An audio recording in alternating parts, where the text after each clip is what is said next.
Hey folks, it's Brian. If you're watching my RQG campaign diaries, I mentioned about I spent a week in Utah with my family and friends for Thanksgiving. Got to see my sisters and niece and sister-in-law, and my daughter lives there, so we had her over for Thanksgiving at my best friend's place, and they had all of their kids. It was a full house. It was a lot of fun. A lot of fun. Ate way too much pie. Um, But every time I go out there, we play games. Normally, I'll just sit in on a 3.5 game that my buddy Ed runs for his kids and their friends, and just play an NPC kind of thing, right?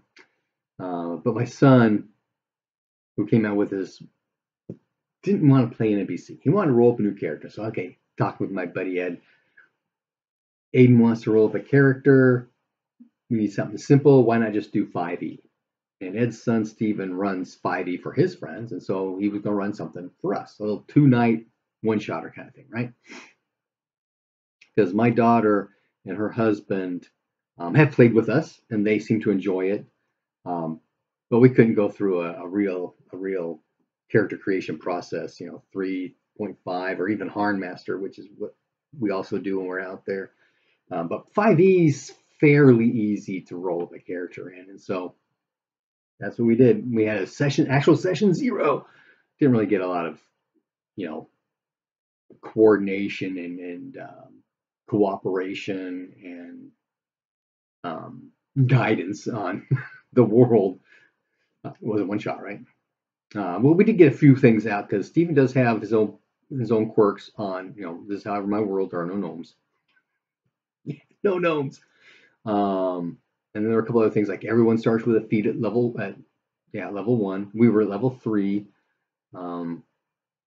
He didn't worry about that quirky stuff on multi-classing. I think that was pretty much about it. So character creation, right? I really like the Paladin Warlock combination.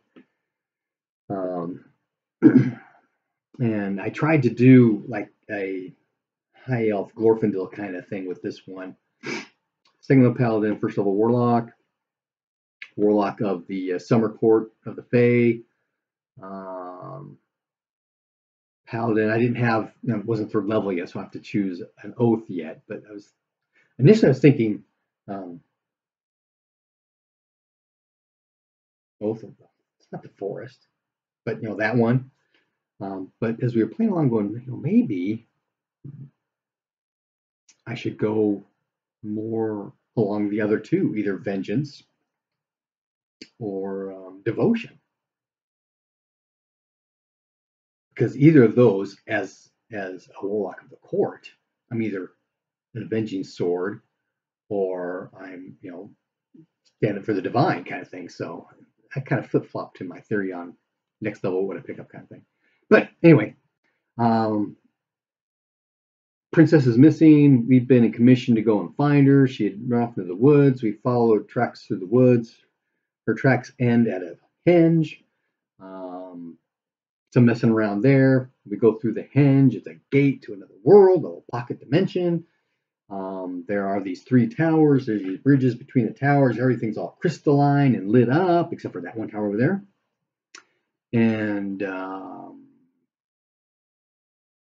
so we march along. We talk about the whole standard door technique. We've got a rogue who, listen, check for traps, open the door. Then we got a paladin, and we had a dwarven fighter who would, jump in the doors to sweep both areas kind of thing and set up defense, and then we do whatever we do, right? And we had a druid who circled the moon, so we kept turning into things like giant spiders or wargs and stuff. So he was kind of like right behind us, so he'd jump in and do his thing. First room, skeletons, zombie skeletons, elven skeletons, orc bodies. We go in, owlbear attacks. There was a statue. We go through the tower.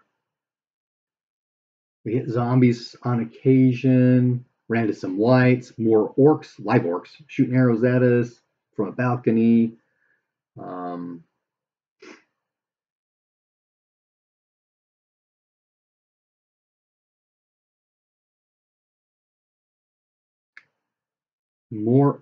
Skeletons. There were skeletons somewhere. Oh, the skeletons. Yeah, Felbear attacked. Skeletons attacked. One of the skeletons got away. I'm trying to follow a skeleton. We found some hobgoblins that were killed. A magic sword. There was a fight over the magic sword. We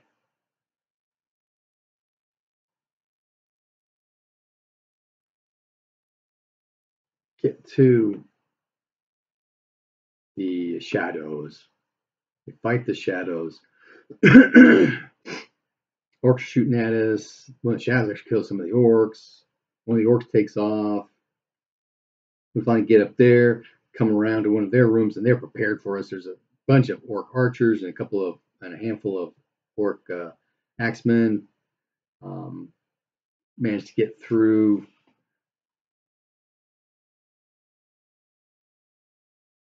One of the orcs tries to get away, but the warg chases him down and gets him.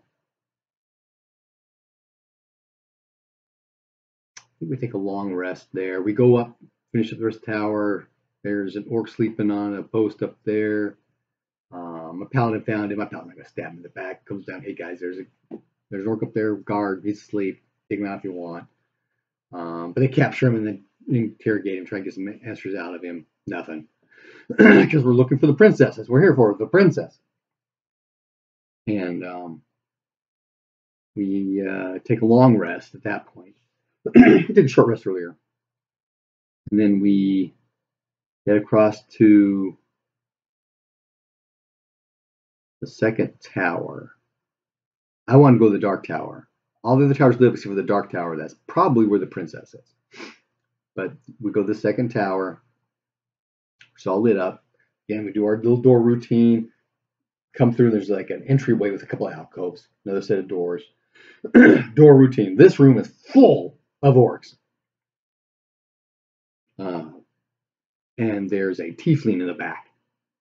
And she asks us who we are, what are we doing here? And so there's some discussion going on.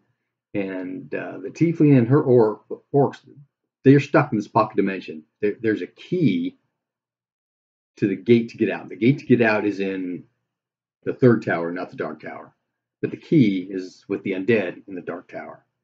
So she's trying to tell us if we go and we get the key from the undead, they will go to the gate tower, clear it out. So when we show up with the key, we can all go out. And then there is a schism in the party. Part of the party wants to just kill all the orcs now because the orcs know that we can take them out anyways, why they want us to go and take out the undead because they can't take out the undead. And the other part of the party is going, we don't need to kill all these orcs. We just need to go and get the key. They'll clear the way for us. Eventually, that side wins out. But not after a great deal of consternation on a number of players' parts and on the GM's part.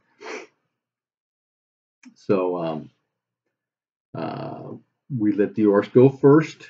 They go over to the third tower, and as we're going towards the dark tower, we kind of stop and watch what's going on. And there's some kind of crystal golem coming out, and they're fighting the crystal golem. So we wait till that fight's over. They actually got rid of the golem, but they took a lot of damage doing that. Okay, and then we go into the dark tower. First room, there's a couple of zombies and a flaming skull. Now, a bunch of us have been through Phandelver, so we've run into a flaming skull before. But, the characters hadn't, right? So just try to play a character. What's going to do is going to fight these zombies, and we've got to figure out something to do with that flying skull head thing. Throw a javelin at it, that kind of thing. Because my paladin didn't have any offensive spells. All of his spells were geared towards buffing his combat abilities. Or her, actually, combat abilities. So things like Blade Ward and True Strike. That's the kind of cantrips that she had. Not Eldritch Blast like everyone wanted her to have. It didn't fit the mold, right? So anyway, we do manage to take the skull out, but not until after it fired a fireball on us and nearly killed the party.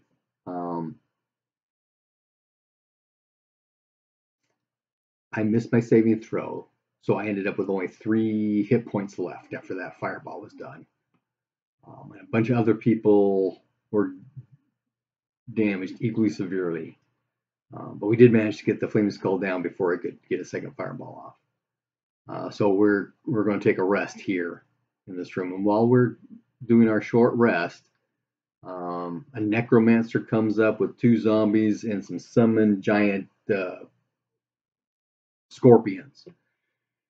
So we jump out, fight the giant scorpions, fight the zombies. He dimension doors and takes off. The wolf druid chases after him. Paladin chases after him. It wasn't the dwarf fighter, but some other fighter type was up there, following after as well. Down the stairs, the necromancer goes through doors into a room and stops and turns. The druid changes back in front of the door, not going through, and then necromancer takes off. The rest of us come up, we're trying to run through, and he stops us, stop, and then he reaches through the door and he gets petrified because it was a trap. So we take the druid up, and at that point, it was the end of the second day, and it was 7 after midnight, so we were pretty much done. It was kind of fun, though. I had a good time. Happy gaming.